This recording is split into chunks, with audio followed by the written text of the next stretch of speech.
Oh, yay! Hi, everybody. I am so sorry. That was, I don't know, not fun. I couldn't get on here. So here we are. We're here. Welcome to 3 tips to activate your chronic wellness. I am so excited for this first short little event on this topic that I plan to go much more in depth with in the future. Well, I'll tell you all about it. But before we do that, let's first just take a moment and get centered together. So I'm sure you've all had a day, whether you're watching this live or whether you're watching this a little bit later. I'm so glad you're here with me now, and let's just take a moment to get together here. So just take a nice breath. Close your eyes. And just feel your body in the space. Allowing yourself to temporarily let go of anything that's come before this or anything you might have to do after this. Knowing that those things will all be there for you when you're done. And at the end of our time together, just really allowing yourself to be here. Whether you're doing other things while you're watching this, or whether you're giving this your full attention, both are perfect. Just allow yourself to be open to the information that you are about to receive and to how that information wants to move within you and in your life.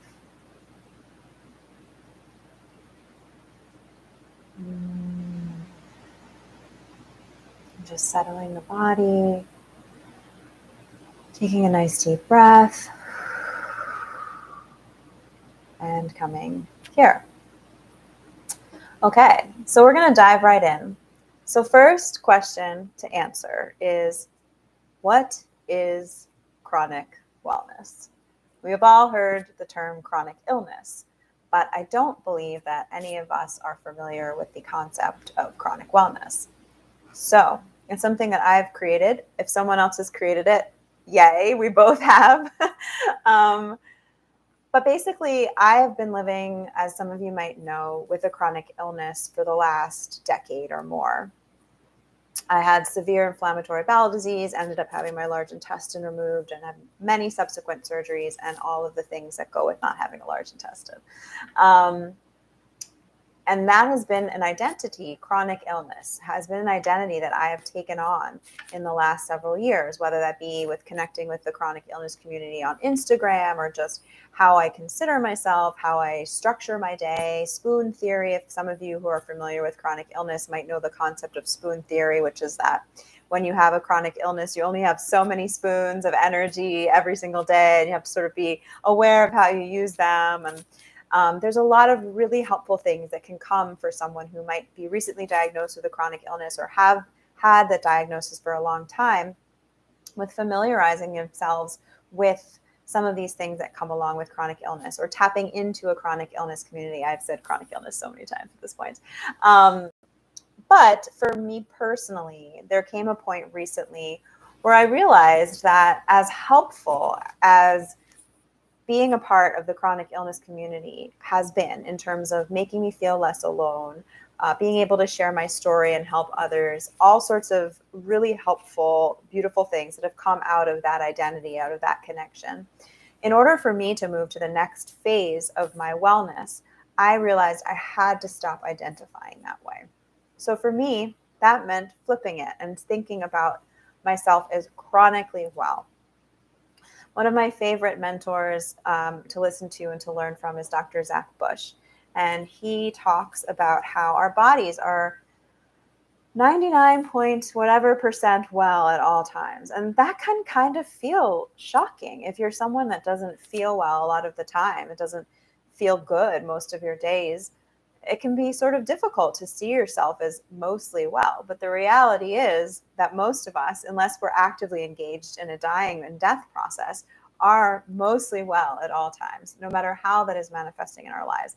And tapping into that chronic wellness that is the body that wants to be well, that wants to heal, that wants to be whole, can really get us to a new phase and can get us into a new relationship if we are dealing with some sort of chronic illness or diagnosis or mental disorder at the time.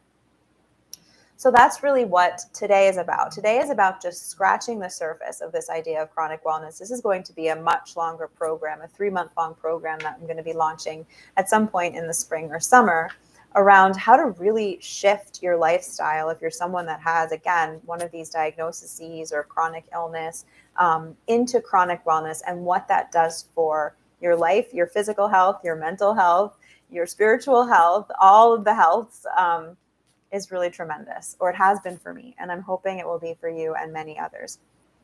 So let's just jump in right now. We have this basis, this understanding that instead of seeing ourselves as chronically ill, we're going to see ourselves as chronically well. And that doesn't mean that we don't acknowledge the pain that we're in if we are in pain. It doesn't mean that, we're, glossing over reality of our bodies and that feelings won't come up. It's just a commitment and a dedication to believe in the wellness that exists in our bodies at any given time, no matter what is going on presently, no matter what symptom might be manifest, that under the surface there is a body that desires to be well, that has all it needs to be well, and that is wanting us to be well, that our bodies are working for us. Something that I hear a lot is, my body hates me, my body's against me, all of these things. And so it's really looking at those thoughts and seeing how they're not very helpful, and to really think of the body as our ally, that all it wants for us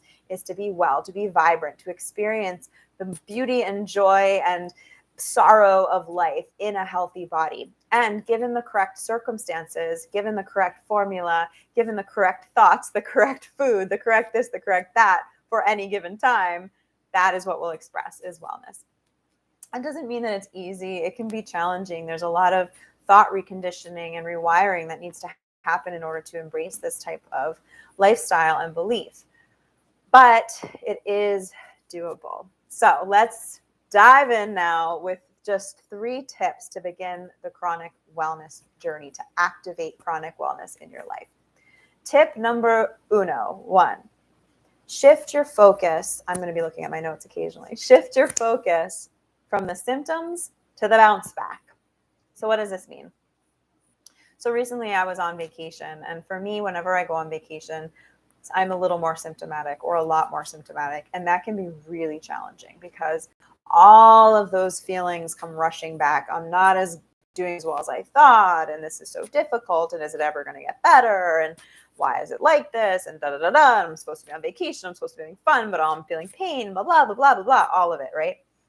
So this time I realized that I had to shift my focus from those symptoms to how fast I was able to bounce back, how fast now I'm able to bounce back. So when you're on this healing journey, it can be really easy, if you have a destination in mind of how you want to feel and you're not there, to really be focusing on how you're not there. Again, like, why is this still happening? I thought I was doing better, blah, blah, blah, blah, blah. But instead I started thinking like, okay, well, I'm bouncing back quicker. I'm not in these symptoms for as long. They're not quite as severe. And that really helped me kind of just relax into what was physically going on and be able to enjoy myself despite that. So sometimes you're going to need a friend or a loved one to help you with this, because another thing that can happen is when we've been in pain for so long, when we've been dealing with symptoms for a long time, it can be easy to just sort of not be able to see how anything is any better, right? Because it's just like, it's still going on. I still don't feel well, all of these things. So for me, I had my husband who was like, look, it used to be a lot worse when we used to go on vacation. You couldn't barely do anything, and now you can do a lot. And, just have someone that you can say, hey, can you just remind me of how I'm doing better than I was before? Or can you remind me of how I'm able to bounce back? Or can you remind me of, anything that's helpful in that way? And really just allowing yourself to focus on that, to focus on the bounce back. So that's the first tip. The first tip is to shift your focus from the symptoms to the bounce back. And that doesn't have to be on vacation. That can just be, again, like something I'm still dealing with in my daily life, is I get these migraines. And when they happen, it's like really not fun and unpleasant. And it used to last for 3 days, and now it lasts for 24 hours, and I can kind of bounce back afterwards. So that's a real win for me. So things like that, just shifting your focus. Okay. Tip number 2. Tip number 2 is to take the pressure off. This is a big one. This is a really important one. There's a lot of pressure when it comes to a chronic illness. Pressure to be feeling better, pressure to go out and do things like you think you should be able to go out and do things, pressure to perform at work, pressure to be 100% better, pressure to function the same way someone else can function, pressure to have the same amount of energy that someone else can have or that you think you should be able to have. And so what you really want to do is you want to engage with training your mind and body to believe that feeling 100% well is not a prerequisite to having a beautiful life. I'm going to say that again because it's really important. Feeling 100% well is not a prerequisite to having a beautiful life. You can be in pain and be laughing with friends. You can be in a hospital and see a beautiful sunset. I mean, this idea that in order for us to have a good life, we need to be 100% all the time. And that if we have a chronic illness, if our bodies are not able the way other bodies are, then that means that we should be sad and upset and depressed about it. It doesn't have to be like that. There can be room for you to be healing, on a healing path, on a healing journey, and still be enjoying your life. And sometimes that means being really gentle. Sometimes that means recognizing that, hey, you know what? I can't do 7 things in one day. I can only do 1 thing in a day. And so I'm going to be careful or choosy about whatever that one thing is. And when I'm doing that one thing, I'm going to really enjoy myself. And then I'm going to give myself the rest that I need right now. And maybe over time, that one thing turns to 2 things. Or maybe that one thing turns to no things at certain times. And you have to just enjoy that. So it's really just about taking the pressure off of yourself to live the type of life you think you should be living and relaxing into the life that you are living. Now I'm going to pause for a minute because I understand that this is really not easy. What I'm talking about is really nuanced and really challenging. It's really, really challenging to live in a body that doesn't feel well and to do all the things that I'm saying with my mouth.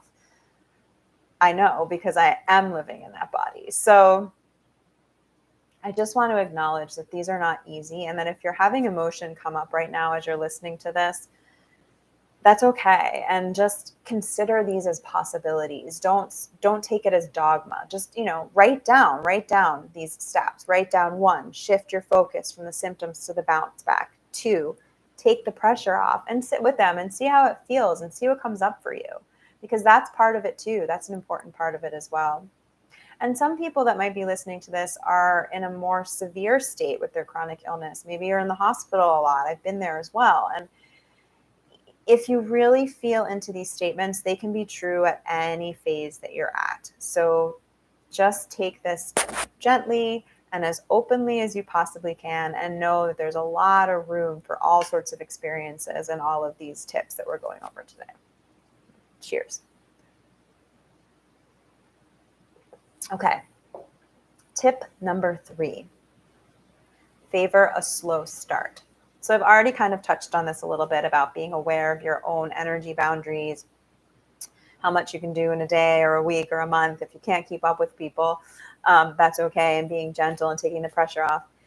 This is something that I've learned over time, and this is a little more practical, and it's about how you start your day. So I have learned that for me, I am not setting myself up to have the most energy and to feel the best that I can if I immediately jump into my day. Like that means waking up, getting on my phone, starting whatever process I have to start, checking emails, checking the weather, whatever it is, and engaging with my partner and doing all the things and just like jump from bed into the day.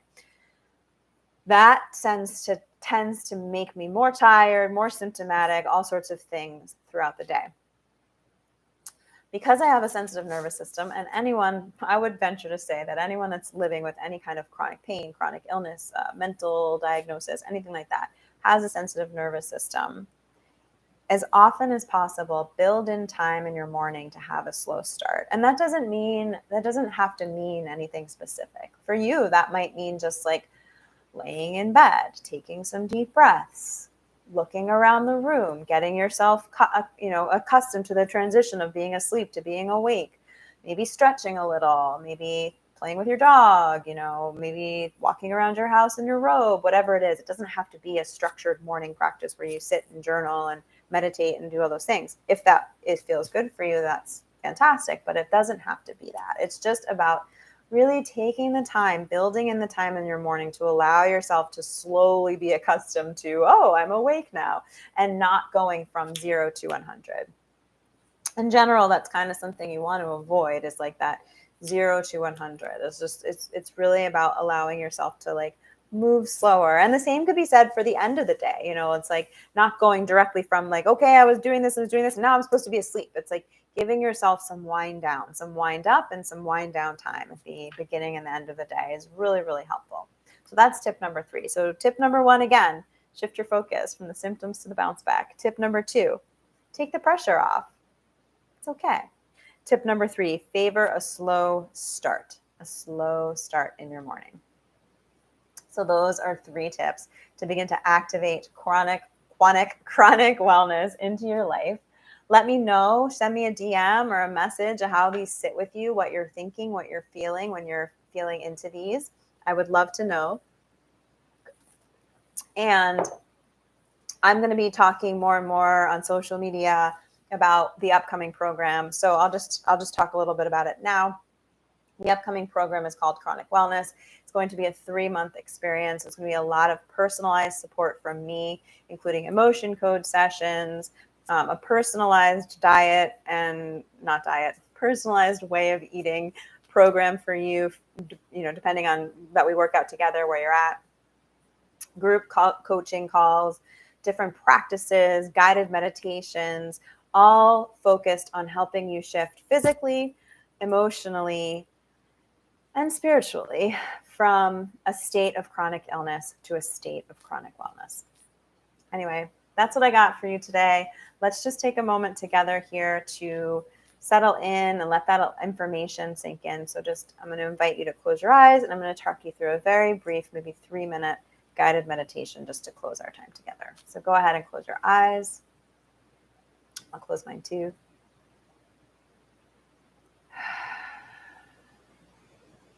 And allow yourself to feel all of this information in your body. How has this made you feel hearing this? Do you feel excited? Do you feel angry? Do you feel annoyed? Do you feel in disbelief? Do you feel peace? Do you feel comfort? Allow yourself to not need to feel a certain way about this information, and just see how you actually do feel.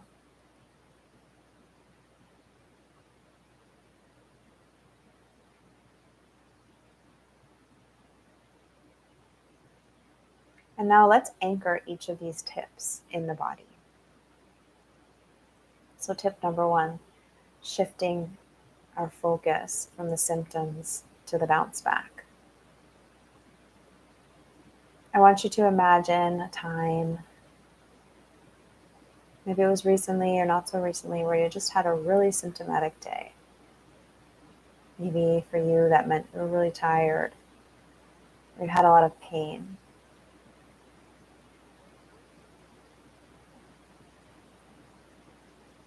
And just imagine if you went through that day more focused on the ability of your body to bounce out of that, to bounce back. What would that do to the person that's in that pain or in that discomfort now?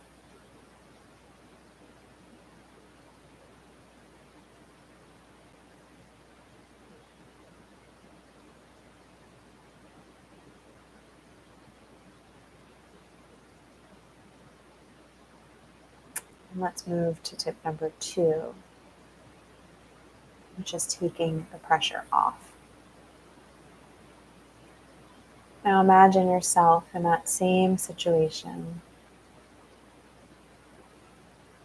and you're just feeling so much pressure.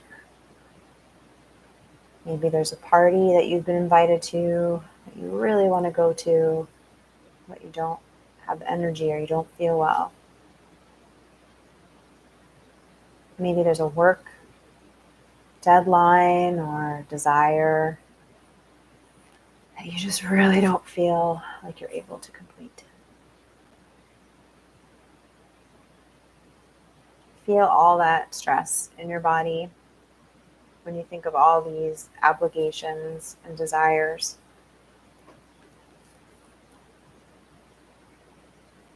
And then just imagine that you don't have to do any of it. The party gets postponed, the deadline gets extended, and you just feel that release of pressure.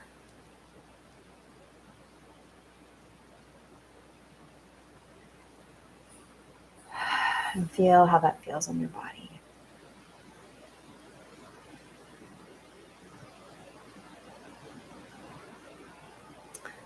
And tip number 3,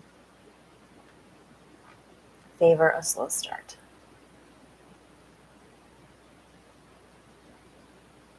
So just see yourself in the morning waking up,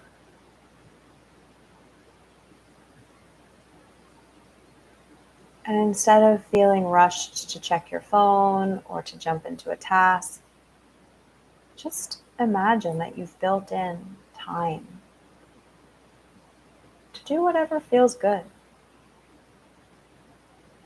Maybe that's making a cup of tea or coffee and enjoying that. Maybe it's drinking a big glass of water and walking around. Maybe it's meditating or journaling.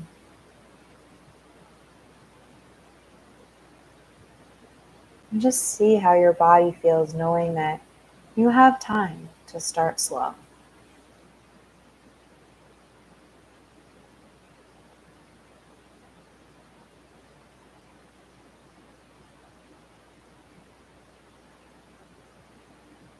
And now just taking a couple deep breaths.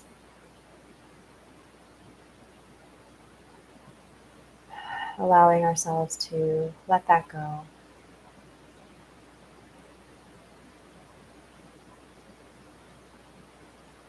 Remembering what room you're in right now, what day it is, what time it is. And slowly opening your eyes. Great. Well, thank you all so much for watching this. And please feel free to reach out if you have any questions or comments or thoughts. I'm always here and so happy to engage with all of you. Wishing you a beautiful day. Bye.